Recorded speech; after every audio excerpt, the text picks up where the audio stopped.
шабатон ба хайру шодӣ бошад дӯстони гиромии мухлисони футбол.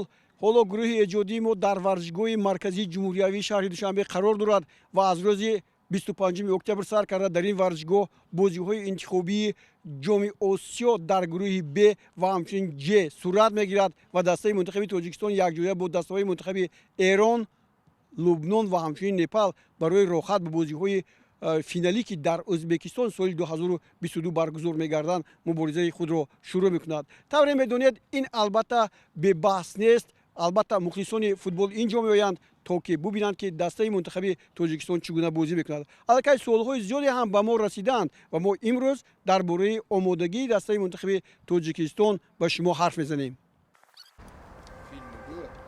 дастаи мунтахаби ҷавонони тоҷикистон таҳти роҳбарии ягона мураббие ки дар мамлакат дараҷаи мураббигии про дорад мубин эргашев ба ин бозиҳо омода мешавад.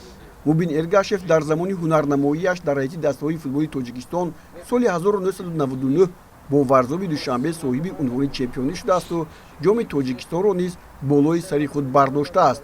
ба ҳайси мураббӣ 5 маротиба унвондори қаҳрамонии тоҷикистон ҷомҳои суперҷом ҳам гардидааст. соҳиби ҷоми президенти конфедератсияи футболи осиё ва финалисти ин бозиҳо мебошад. бо такя ба ин дастовардҳо маҳз федератсияи футболи тоҷикистон ӯро ба вазифаи сармураббии дастаи мунтахаби олимпии тоҷикистон яъне 23-солаҳо таъин кардааст. футболбозони ҷавони мо дар ду марҳала омодагиро ба бозиҳои интихобии ҷоми осиё 2022 ки дар ӯзбекистон мегузарад гузаронидаанд. ҳоло давраи охирин ҳам ба анҷом мерасад. оё сармураббӣ аз тайёрии даста қаноатманд ҳаст? оё дастаи мунтахаби тоҷикистон ба ин бозиҳо омодагии хуб дидааст? Ну, к сожалению, скажем так, что было мало времени на подготовку в течение года. Это и участие национальной сборной в играх чемпионата мира и ведущий наш клуб «Истихлол» в Лиге чемпионов. За последний срок мы провели 2 товарищеские игры с Бахрейном, в Дубае сбор. И непосредственно, вернувшись из Дубая, ребята сыграли там кубковые игры, кубковую игру одну, и непосредственно заехали уже полноценно готовимся к предстоящим играм. ҳолати бачаҳо чӣ гуна аст? ҳолати ҳам ҷисмонию ҳам рӯҳонияшон? К сожалению, да, немного утеряно у них, скажем так, технико-тактические связи. В разных состояниях, так скажем, подошли к этим играм. Сейчас стараемся, время очень мало, стараемся их подвести более-менее в такой форме, чтобы достойно выступить. мубин эргашев дар тамринҳои охири худ 8 муҳофизатгар, 12 нимҳимоятгар ва 5 ҳамлагарро даъват кард. инҳо дарвозабонҳо Муриддин Ҳасанов, Шорух Қирғизбоев аз Истиқлол, Далер Азизов аз Регартадаз, муҳофизатгарон Ваҳдат Ҳанонов, Манучер Сафаров аз Истиқлол, Алиҷон Кароматуллозода аз клуби марказии варзиши Артиш, Наимҷон Иброҳимзода аз Хуҷанд, Ҳусейн Нурматов аз Истаравшан, Шорух Сангов аз Файзканд, Муҳаммадҷон Насков аз Хатлон, Исроил Холов аз Регартадаз.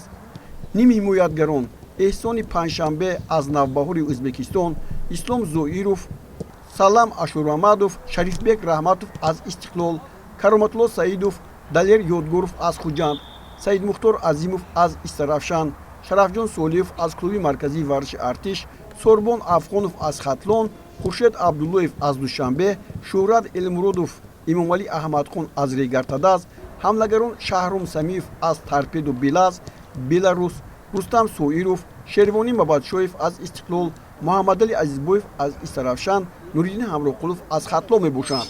аз ин гурӯҳ танҳо 23 бозингар боқӣ мемонад. дар охирин фурсат ба даста наомадани Шаҳром Самиев ва Шериддин Бобоев ба бозии футболбозони ҷавони мо таъсиргузор хоҳад буд.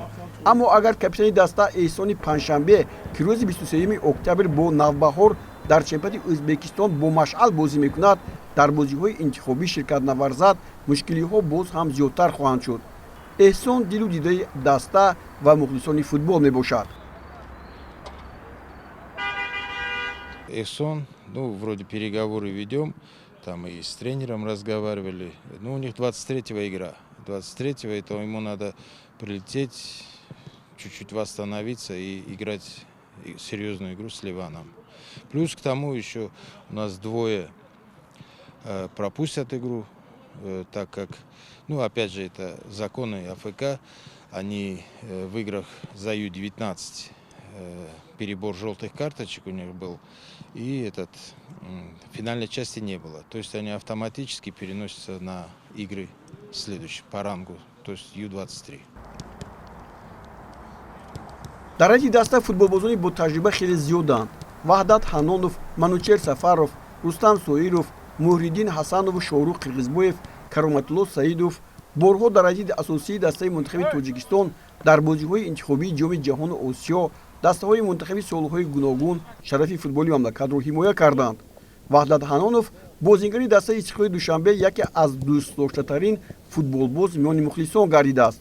ҳунарнамояш дар ҳайати истиқлоли душанбе ба мунтахаби тоҷикистон чашмрас мебошад. имсол дар ҳайати истиқлол дар лиги олии чемпионати мамлакат 20 бозӣ гузаронида 5 гол задааст ва як маротиба бозингари беҳтарини вохӯрӣ эълон гардидааст. 1517 дақиқа дар майдон ҳунарнамоӣ кард. дар майдони бозӣ ӯро шинохтан хеле осон аст. ӯ бо тарҳи мӯяш аз дигарон фарқ мекунад. бозиҳои охири шумо дар ҳайати истиқлол ва ҳамчунин дастаи мунтахаби тоҷикистон умедворкунанда аст, ки дастаи мунтахаби ҷавонии тоҷикистон ки имрӯз шумо дар ҳайати он ҳастед ба ғалаба ноил мешавад. рӯҳият чӣ гуна аст? аввало миннатдории худро ба федератсияи футболи тоҷикистон мерасонем, ки барои мо шароитҳои хеле болоро ба мо муайян карданд ва миннатдории худро инчунин ба тренерҳо мисол мерасонем, ки ба мо аз рӯзи 16 мешавад, ки дар ин ҷо нозикҳои футболро ба мо омӯхта истоданд ва мо мехоҳем нозикҳои футболро омӯзему баромада бозии худро нишон диҳем. дар муқобили кадом даста ба назари шумо дар ин ҷо бозӣ кардан душвор аст? фикр мекунам дар ин ҷо ягон команда эсис нест. уже ҳама командаҳо футболро ёд гирифтагианд ва мо соперникҳои худро омӯхта истодаем. мисол соперникҳои худро бароинда барои ҳамаш бозӣ мекунем. мо аз ягон мисол ҳарос надорем, ҳурмат мекунем соперникҳоро, баромада бозӣ мекунем. бозии худро баъди бозиҳое ки шумо бо ветнам гузаронид ва бо индонезия, каме дар дили мухлисон шубҳа пайдо шудааст, ки дастаи мунтахаби тоҷикистон хуб бозӣ карда наметавонад. шумо дар ин бора чӣ мегӯед? ин барои мо бозии рафиқона буд. ин барои мо ягон чи мисол нишон наметавад. ин бозиҳои омӯзӣ буд ва бозиҳои ҳалкунанда рӯзи 25 ҳаст. мухлисони худро ба варзишгоҳ боварӣ кунанд, биям ба мо мисол мухлисӣ кунанд ва мо мехоҳем аз боварии онҳо набаромада бозӣ яке беҳтаринҳоро нишон диҳем. барои мо мухлисон хело даркорианд. аз рӯзи 25 ба мо сар мешавад. шумо фарқкунанда ҳастед, инро медонед? инро надонам. бисёриҳо дар бораи муяссисари шумо бисёр ҳарф мезананд, мегӯям бисёр ҳамин як тарҳи мӯяш зебост. душвор нест ин мӯйро масалан ҳамеша дар ҳолати хуб нигоҳ доштан? ин тӯли 3 сол мешавад, ки ман бо ин мӯйҳо мисол вашдам уже омӯхта шудам. мегӯям пас кунам мисол бо намешавад. намешавад. саломат бошед, муваффақ бошед. дар давраи ҷамъомади омӯзишиву машқии аввали худ дар шаҳри дубайи имороти муттаҳидаи араб шогирдони Мубин Эргашев як бозии санҷиширо бо дастаи мунтахаби Ветнам баргузор карданд, ки он бо натиҷаи 1-1 хотима ёфт.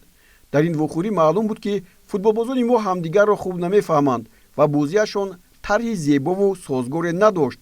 дар бозии дигаре, ки онҳо дар шаҳри Душанбе дар давраи омодагии дуввум гузарониданд, бори дигар ин гуфтаҳо собит шуданд ва мунтахаби ҷавонии Тоҷикистон бо натиҷаи 1-2 аз Индонезия мағлуб шуд ва ягона тӯбро аз дастаи мо Шервони Мабадшоев ба ҳадаф расонид. Мубин Эргашев дар ин бора назари худро чунин баён кард. С Вьетнамом хорошая команда. Я сейчас не помню, они, кажется, финалисты или полуфиналисты прошлого розыгрыша. Индонезия, конечно, любое поражение это обидно, но 8 или 9 игроков выступают в Европе. Там в Баварии один, там в Амстердаме, там неважно. И 3 легионеров по Азии. Плюс к к тому, что вот я сказал, что они месяц находились на сборах, как национальная сборная, там проводили игры эти. А в прошлом году они 18 игр только в Европе провели товарищеских. Только в Европе. Ну, опять же, это товарищеская игра, каждый своей цели. У нас была цель просмотреть всех кандидатов еще раз. Там, ну, обидно, конечно, что проиграли, но что делать? Это футбол. қаноатманд ҳастед аз бозии бачаҳо ё чӣ нарасид ба мо? Ну, конечно, не хватало немного связки вот эти и по линиям, и по звеньям не хватало такой игры, в которую мы привыкли видеть в одно-два касания, в средний короткий пас. Ну, не было вот этого. дар ҳайати даста аъзои назари мураббӣ ҳама бозигарони беҳтарин ҷамъ омаданд аз сабаби он ки баъди бозиҳои интихобии ҷоми осиё байни 19-солаҳо гузарондани бозиҳои ниҳоӣ бо сабаби COVID-19 барҳам дода шуд, то ҳанӯз кортҳои зарди он вохӯриҳо аз номи бозигарон рафт нашудааст ва бо ҳамин сабаб дар бозии аввал Шоҳрух Қирғизбоев ва Шаҳром Самиев иштирок карда наметавонанд. аммо имрӯз масъалаи дарвозабонҳо дар дастаҳои мунтахаби Тоҷикистон мушкил нест. беҳтарин дарвозабони бозиҳои интихобии ҷоми осиё байни наврасон Муриддин Ҳасанов омодааст ки дарвозаро ҳимоя кунад. Муриддин дар бозиҳои имсолаи Истиқлол дар 11 вохӯрӣ ширкат варзида 947 дақиқа майдондорӣ кардааст ва шумораи иштирокаш дар бозиҳои байналмилалӣ бешуморанд. агар бозии байни дастаҳои Персиполис ва Истиқлолро пеши назар орем, ба маҳорати ӯ қоил хоҳем шуд.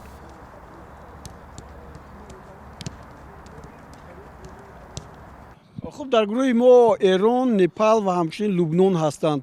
дар бораи ин дастаҳо ман фикр мекунам, ки шумо бисёр медонед. Ну да, Иран, это у них сейчас вот перед заездом второй крупный сбор. На первом сборе они там почти 70 человек было у них, отбор был. И вот непосредственно перед выездом. Но они не играют товарищеских игр. Тоже загадка. Хотя в Иране, я думаю, для них не проблема спарринг-партнера найти. Непал тоже загадка. Загадка, да, там сказать, что слабый соперник, это сейчас в футбол все научились играть. Вот.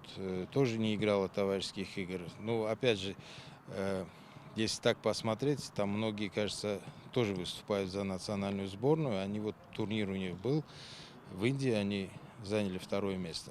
В Индии, кажется, да, они еще раз сыграли с Индией второе место. А Ливан мы тщательно просматривали. Они до нас играли с Бахрейном товарищескую игру, проиграли. И вот сейчас в Дубае проходил, ну, в Арабских Эмиратах проходил турнир арабских стран. Вот 3 игры Ливана мы имеем, просматриваем уже. Готовимся, так скажем, по их игре, как с ними играть, как этот. Ну, соперник сильный, конечно. Здесь Иран и Ливан сильный. Ну, мы играем дома. Опять же, у нас 12-й игрок, это болельщик, который всегда нас поддерживал. Это, пользуясь случаем, хочу пригласить всех на игру, поддержать нашу команду. Вот такой момент. аз дастаи Хуҷанд Далер Ёдгоров, Кароматулло Саидов, Наимҷон Иброҳимзода дар ҳайати дастаи мунтахаб мебошанд. Далер Ёдгоров дар қисми дуюм баъди ба бозӣ даромадаш бо дастаи Ветнам паси голии худро иҷро кард ва ҳисоб баробар гардид. ҷои ӯ дар ҳайати асосӣ аст. дар 18 вохӯрии дастаи Хуҷанд 4 маротиба беҳтарин бозигари вохӯрӣ шуда 2 гол задааст ва дар майдон 1308 дақиқа бозӣ кардааст. ва дастаи Хуҷанд гузаштани Кароматулло Саидов ба бозии ӯ таъсири мусбит расонид ва ҷолиб бозӣ мекунад. дар ҳайати Равшан дар 7 бозӣ иштирок карда дар Хуҷанд низ ҳамин миқдор бозиҳоро дар майдон гузаронид. 1 маротиба бозигари беҳтарин ва 1 гол ҳам задааст. тайёрии мо хеле хуб аст ва боварӣ дорем, ки дар ҳамин бозиҳо мо сарбаланд мешавем. ва то ҳол он дастаҳоро намедонем чӣ гуна ҳастанд ва пеш аз бозӣ мо чӣ мекунем? Бозиҳошонро мебинем. Албатта. асои дигар мехостам аз шумо пурсам, ки 2 бозии таҷрибавӣ буд бо Ветнам ва Индонезия.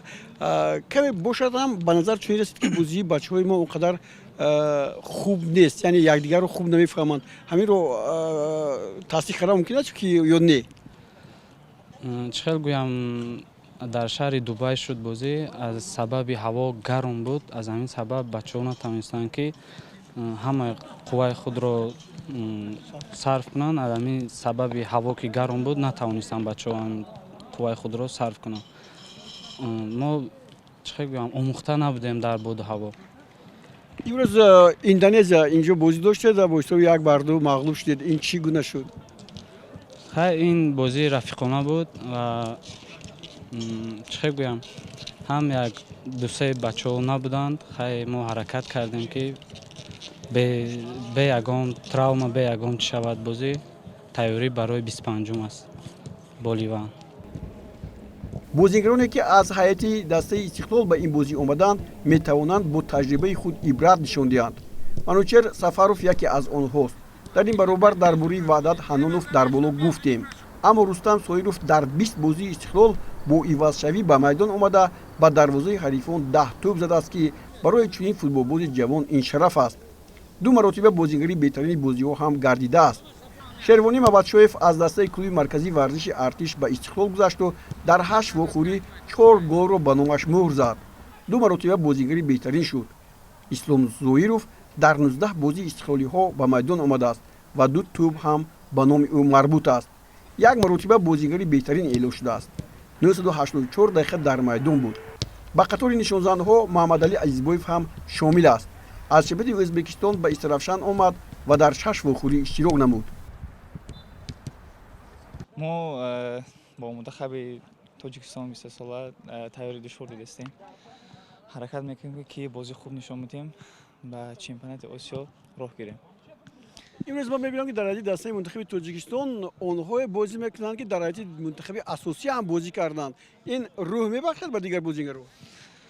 бале мебахшад ки мо аз ин бозигарое ки мунтахаби миллии Тоҷикистон омадагианд, мо хеле хурсанд ҳастем ки чӣ мегӯянд, мотиватсия метавад ки мода ки бо ман хеле бозигаро бозӣ кардастем ки ояндази тайёрӣ назидастем ҳаминро нигоҳ карда. дар бораи ҳамаи бозигарон маълумоти дақиқ доданро зарур нашуморидем. Мубин Эргашев ҳоло ҳайати асосиро барои худ муайян мекунад. Федератсияи футболи Тоҷикистон ҳатман вазифаеро дар назди ӯ гузоштааст.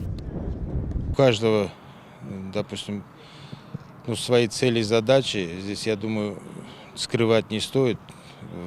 Первый раз дома играем такой турнир, и я думаю, не выйти это будет непонятно всем.